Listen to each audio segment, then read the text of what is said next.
नमस्कार साथियों, आप सभी का स्वागत है उमंग क्लासेस बड़ी सादड़ी यूट्यूब चैनल पर। आज हम राजस्थान का इतिहास विषय को शुरू करने जा रहे हैं, जो राजस्थान की प्रत्येक परीक्षा के लिए बहुत ही महत्वपूर्ण विषय है। इस विषय की शुरुआत करें उससे पहले यदि आप हमारे चैनल पर नए हैं तो सबसे पहले आप हमारे चैनल को सब्सक्राइब कर दीजिए, जिससे हमारे महत्वपूर्ण जो विषय सामग्री हैं उनको आप तक जल्दी से जल्दी पहुंचाया जा सके। चलिए दोस्तों, आज की टॉपिक की शुरुआत करते हैं। सबसे पहले हम पढ़ने वाले हैं राजस्थान का नामकरण और ऐतिहासिक स्रोत, यानी कि राजस्थान का जो नामकरण है वह कैसे हुआ और इसके ऐतिहासिक साक्ष्य क्या है। इसमें आता है बसंतगढ़ शिलालेख, जो 625 ईस्वी का है और सिरोही से प्राप्त होता है। इस बसंतगढ़ शिलालेख में राजस्थान शब्द का सर्वप्रथम लिखित उल्लेख मिलता है। ठीक है, जो बसंतगढ़ शिलालेख है इसमें सर्वप्रथम हमें लिखित प्रमाण मिलता है राजस्थान शब्द का। आगे बढ़ते हैं। इस शिलालेख में इस भूभा के लिए यानी कि राजस्थान के लिए राजस्थानी द्वितीय शब्द का प्रयोग किया गया है। यह सिरोही के खीमेल माता या क्षेमकारी माता मंदिर का अभिलेख है। इसकी भाषा संस्कृत है और इसकी लिपि ब्राह्मी है। इस अभिलेख से रज्जिल तथा उसके पिता सत्याश्रय की जानकारी प्राप्त होती है। सत्याश्रय अर्बुद देश का स्वामी था तथा चावड़ा वंश के वर्मलात का सामंत था।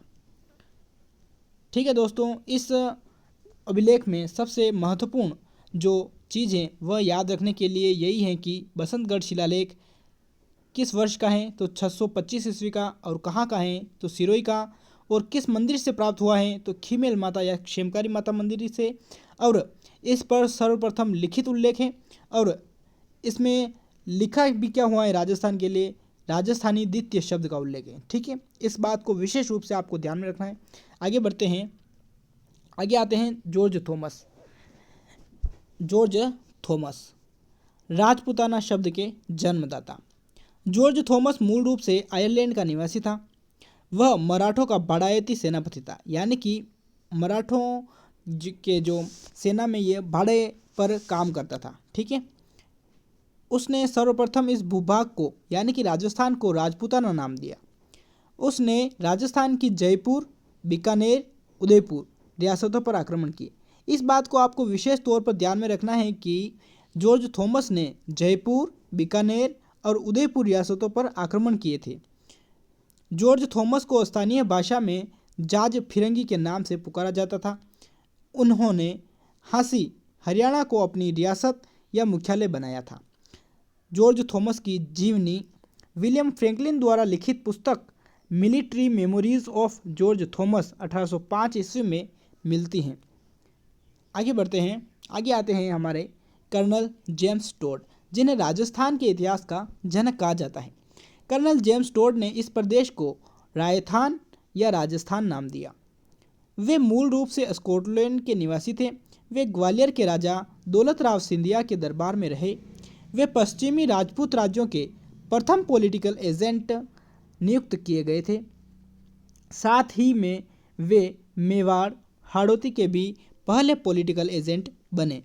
ठीक है, इस बात को आपको विशेष ध्यान में रखना है कि पश्चिमी राजपूत राज्यों के प्रथम political agent colonel James Tod थे, और मेवाड़ और हाड़ौती के भी पहले प्रथम political agent colonel James Tod थे। उन्होंने राजस्थान में महत्वपूर्ण सामाजिक सुधारों को बढ़ावा दिया। ठीक है, यानी कि कर्नल जेम्स टोड ने राजस्थान में सामाजिक सुधार भी किए। कर्नल जेम्स टोड के गुरु का नाम यति ज्ञानचंद्र था। उन्हें सम्मानपूर्वक घोड़े वाले बाबा, राजस्थान के इतिहास का जनक कहा जाता है। यानी कि कर्नल जेम्स टोड को घोड़े वाले बाबा के नाम से भी जाना जाता है और इन्हें राजस्थान के इतिहास का जनक भी कहा जाता है। कर्नल जेम्स टोड ने मेवाड़ महाराणा से भैंसरोडगढ़ जागीर की मांग की। इस बात को भी आपको ध्यान में रखना है कि कर्नल जेम्स टोड ने किस जागीर की मांग की, तो वो भैंसरोडगढ़ है। कर्नल जेम्स टोड ने कहा था कि यदि मुझे ऐसा मौका मिले कि मुझे राजस्थान की रियासतों में से कोई भी रियासत के लिए चुनाव करना पड़े तो मैं भैंसरोडगढ़ किले की मांग करूँगा या बेसुरगढ़ जागीर की मांग करूँगा। ठीक है, इनकी पुस्तकें हैं, दो पुस्तकें हैं इनकी।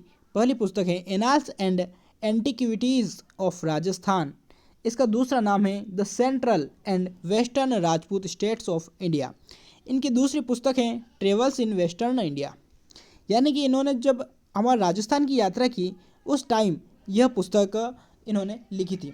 आगे बढ़ते हैं, मानसरोवर अभिलेख जो 713 ईस्वी का है। लौटते समय कर्नल जेम्स टोड इस भारी अभिलेख को अपने साथ जहाज में ले जा रहे थे, लेकिन संतुलन बिगड़ जाने के डर से उन्होंने इसे यानी कि मानसरोवर जो अभिलेख है उसे समुद्र में फेंक दिया। यह चित्तौड़ के शासक मौर्य शासक मान का ऐतिहासिक अभिलेख था। इस बात को आपको ध्यान में रखना है कि मानसरोवर जो अभिलेख है वह चित्तौड़ के मौर्य शासक मान का अभिलेख है।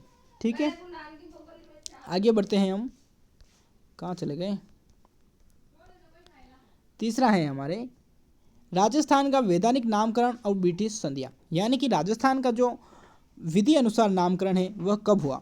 वैधानिक अनुसार राजस्थान का नामकरण 26 जनवरी 1950 को राजस्थान एकीकरण के छठे चरण में सर्वसहमति से इस प्रदेश का आधिकारिक नाम राजस्थान स्वीकार किया गया। ठीक है, तो इस बात को आपको ध्यान में रखना है कि राजस्थान का राजस्थान नाम कब स्वीकार किया गया, तो 26 जनवरी 1950 को। और राजस्थान के एकीकरण के कौन से चरण में, तो छठे चरण में, और सर्वसहमति से स्वीकार किया गया है। ठीक है, अंग्रेजों के साथ में रियासतों की संधियाँ। पहली संधि है सहायक संधि, 1803 में शुरू होती है। इस समय गवर्नर जनरल लॉर्ड वेलेजली होते हैं और गवर्नर जनरल के प्रतिनिधि लॉर्ड लेक होते हैं। और सर्वप्रथम जो अंग्रेजों के साथ में संधि करने वाली रियासतें हैं वह हैं भरतपुर और अलवर रियासत। ठीक है, उसके बाद में अधीनस्थ संधियों का दौर शुरू होता है 1817 से लेकर 1823 तक। ठीक है, इस समय गवर्नर जनरल लॉर्ड हेस्टिंग्स होते हैं और गवर्नर जनरल का प्रतिनिधि चार्ल्स मेडकॉफ होते हैं। और विशेष जो वागड़ क्षेत्र हैं उसके लिए जॉन मेलकम गवर्नर जनरल के प्रतिनिधि होते हैं। ठीक है, सर्वप्रथम करौली रियासत ने अंग्रेजों के साथ में अधीनस्थ संधि 1817 में की थी और अंतिम रूप से अधीनस्थ संधि करने वाली रियासत सिरोही रियासत 1823 है। अंग्रेजों के द्वारा अपने राजस्थान में कुछ नई रियासतों का गठन किया गया। वो इस प्रकार हैं। सबसे पहले अंग्रेजों ने धौलपुर रियासत को 1804 ईस्वी में इसका गठन किया और इसके शासक कीरत सिंह को बनाया। अंग्रेजों के द्वारा संधि के माध्यम से इसकी स्थापना की गई धौलपुर रियासत की। आगे है टोंक रियासत, इसकी स्थापना 1817 ईस्वी में की गई और यहाँ के शासक अमीर खां पिंडारी को बनाया गया। और टोंक रियासत ही एकमात्र मुस्लिम रियासत है। राजस्थान की एकमात्र मुस्लिम रियासत कौन सी है, तो वह है हो जाएगा टोंक रियासत। ठीक है, झालावाड़ रियासत, इसकी स्थापना 1838 ईस्वी में की गई और यहाँ के शासक झाला मदन सिंह को बनाया गया। ठीक है, झालावाड़ रियासत है राजस्थान की सबसे अंतिम एवं नवीनतम रियासत है। ठीक है, इस बात को आपको विशेष तौर पर ध्यान में रखना है कि अंग्रेजों द्वारा स्थापित की गई एवं राजस्थान की सबसे नवीनतम एवं सबसे अंतिम रियासत कौन सी है, तो झालावाड़ रियासत है। ठीक है, आगे बढ़ते हैं हम, संधियों का विस्तृत विवरण। पहली है सहायक संधियाँ, 1803 में हुई। सबसे पहले भरतपुर रियासत ने कब की, तो 29 सितंबर 1803 ईस्वी को भरतपुर रियासत के रणजीत सिंह, यहाँ के शासक कौन थे, रणजीत सिंह ने अंग्रेजों के साथ में सहायक संधि की। उसके बाद में अलवर रियासत ने 14 नवंबर 1803, यहाँ के शासक बख्तावर सिंह थे जिन्होंने अंग्रेजों के साथ में सहायक संधि की। महत्वपूर्ण तथ्य, तो महत्वपूर्ण तथ्य क्या है इसे जानते हैं हम। जयपुर रियासत ने 12 सितंबर 1803 ईस्वी व जोधपुर रियासत ने 22 दिसंबर 1803 ईस्वी सहायक संधि की थी। यानी कि जयपुर रियासत ने और जोधपुर रियासत ने भी 1803 में अंग्रेजों के साथ में सहायक संधि की थी, परंतु बाद में इन्हें निरस्त कर दिया गया। इस बात को आपको ध्यान में रखना है कि 1803 में भरतपुर और अलवर के अलावा जो रियासतें हैं वह कौन कौन सी रियासतें हैं जो अंग्रेजों के साथ में 1803 में संधि की, तो वह रियासतें हो जाएगी अपनी जयपुर और जोधपुर।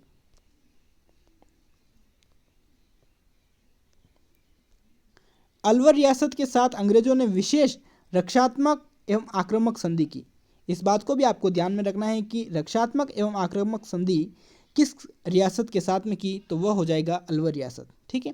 भरतपुर रियासत के साथ अंग्रेजों ने 2 बार संधि की, प्रथम बार 1803 में और द्वितीय बार 1805 में। इस बात को आपको विशेष ध्यान में रखना है कि 2 बार जिस रियासत के साथ में अंग्रेजों ने संधि की वह कौन सी है, तो भरतपुर रियासत। और कब की, तो प्रथम बार 1803 में की, दूसरी बार 1805 में की। आगे बढ़ते हैं और आगे आती हैं अपनी अधीनस्थ संधियाँ, यानी कि इन संधियों के बाद में 1817 से लगाकर 1838 तक अधीनस्थ संधियाँ हुई। करौली रियासत के शासक हरबख्शपाल सिंह ने 9 नवंबर 1817 ईस्वी को अंग्रेजों के साथ में अधीनस्थ संधि कर ली। उसके बाद में टोंक रियासत के शासक नवाब अमीर खां पिंडारी ने 15 नवंबर 1817 को अंग्रेजों के साथ में अधीनस्थ संधि कर ली। कोटा रियासत के शासक महाराव उमेद सिंह ने 26 दिसंबर 1817 को अंग्रेजों के साथ में अधीनस्थ संधि कर ली। जोधपुर के शासक मान सिंह ने 6 जनवरी 1818 को अंग्रेजों के साथ में अधीनस्थ संधि कर ली। उसके बाद में आती है हमारी उदयपुर रियासत। उदयपुर रियासत के शासक महाराणा भीम सिंह ने 13 जनवरी 1818 को अंग्रेजों के साथ में सहायक संधि की। इस रियासत को महत्वपूर्ण रियासत है यह, क्योंकि बड़ी रियासत है उदयपुर रियासत, इसलिए इसको ध्यान में रखना आवश्यक है। उसके बाद में है बूंदी रियासत। बूंदी रियासत के राव विष्णु सिंह ने 10 फरवरी 1818 को अंग्रेजों के साथ में अधीनस्थ संधि की। उसके बाद में बीकानेर ने सूरत सिंह, यहाँ के शासक सूरत सिंह ने 9 मार्च 1818 को अंग्रेजों के साथ में सहायक संधि की। उसके बाद में बड़ी रियासत आती है जयपुर रियासत, जिसने सवाई जगत सिंह द्वितीय ने 2 अप्रैल 1818 को अंग्रेजों के साथ में सहायक संधि की। उसके बाद में आती है किशनगढ़ रियासत। यहाँ के कल्याण सिंह ने 7 अप्रैल 1818 को अंग्रेजों के साथ में सहायक संधि की। उसके बाद में आती है प्रतापगढ़ रियासत। यहाँ के महारावल सामंत सिंह ने अंग्रेजों के साथ में 5 अक्टूबर 1818 को सहायक संधि की। डूंगरपुर रियासत, यहाँ के शासक जसवंत सिंह द्वितीय ने 11 दिसंबर 1818 को अंग्रेजों के साथ में सहायक संधि की। उसके बाद में जैसलमेर रियासत।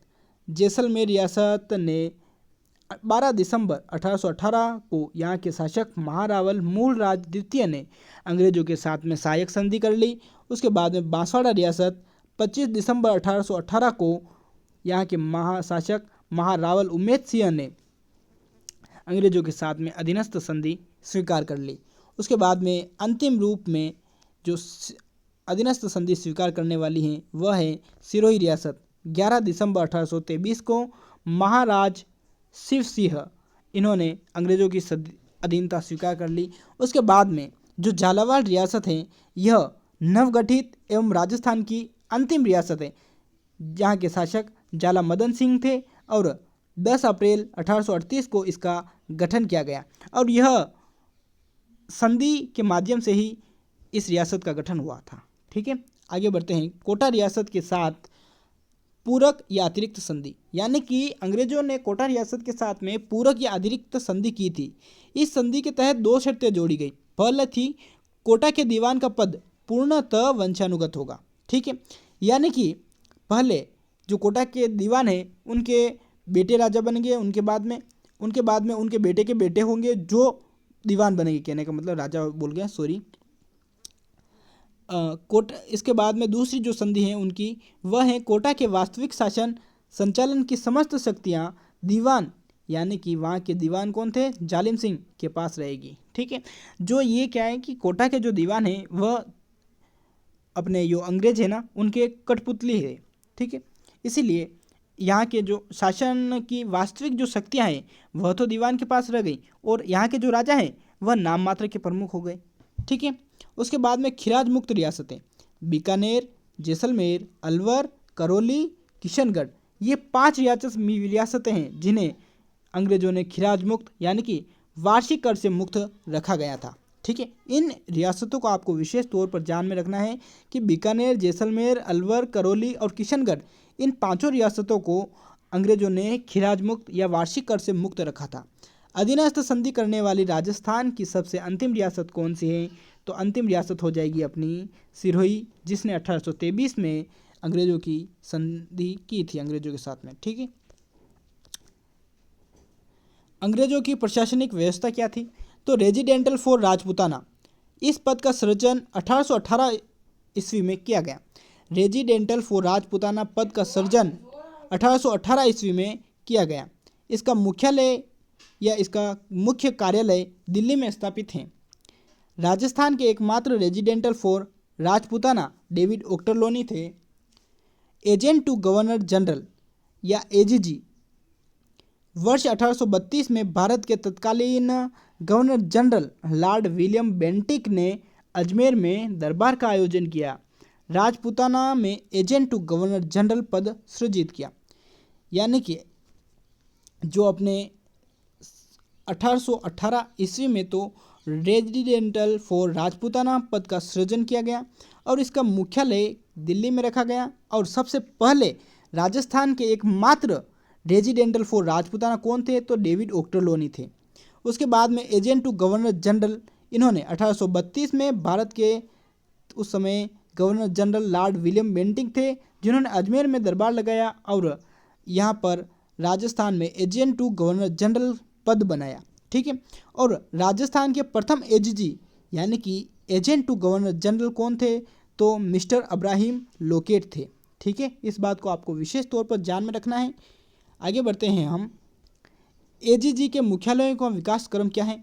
तो सबसे पहले एजीजी का मुख्यालय 1832 ईस्वी में जिस समय एजीजी का पद बना उस समय इसका मुख्यालय अजमेर था।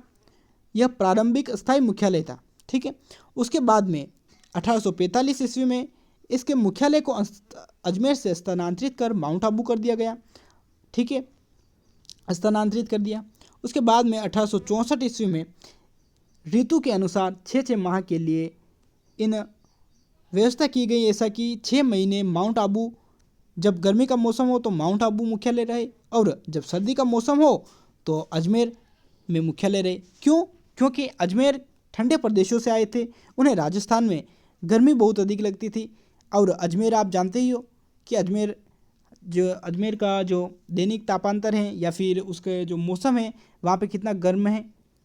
इसी प्रकार से जो अंग्रेज हैं उन्होंने 6 महीने माउंट आबू को अपना मुख्यालय बनाया। उसके बाद में 6 महीने सर्दी के वक्त अजमेर को अपना मुख्यालय बनाया।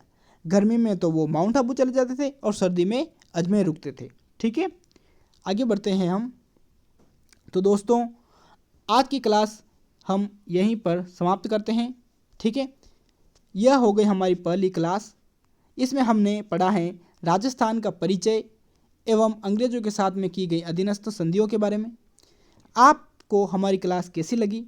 यदि आपको अच्छी लगी है तो हमारे चैनल को सब्सक्राइब कर दीजिए, वीडियो को लाइक कीजिए और अपने दोस्तों के साथ शेयर कीजिए और कमेंट में बताइए कि आगे हम क्लास लाने वाले हैं वह आपके लिए महत्वपूर्ण साबित हो रही है या नहीं हो रही है। ठीक है दोस्तों, मिलते हैं नेक्स्ट वीडियो में। तब तक के लिए गुड बाय।